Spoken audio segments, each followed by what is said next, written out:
খুন্তি পোলা চালগুলো ব্লেন্ডার করে নিলাম। চালগুলো পরে বেটে নিতে হবে। এখানে ধুয়ে নেওয়া মুড়ি আর নারকেল পোলা কুড়ানো, চাল বটা, বেটে নেওয়া চাল আর গিয়ে আদা বাটা আর খেজুরের গুড়।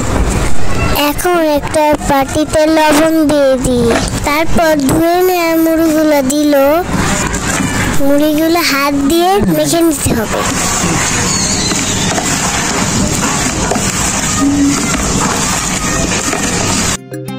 হচ্ছে খেজুরের গুড়গুলো দিয়ে দিল, আবার সবকিছু মাখিয়ে নিল।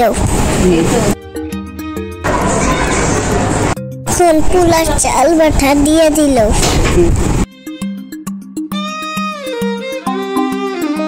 তারপর আবারও মেখে নিল। এখন নারকেল দিয়ে দিল।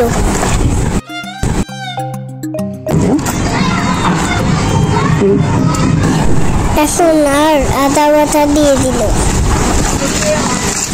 তারপর হাত দিয়ে খুব ভালো করে মেখে নিল।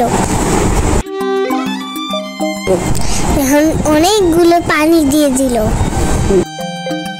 এই হয়ে গেল মুড়িটা বানানো।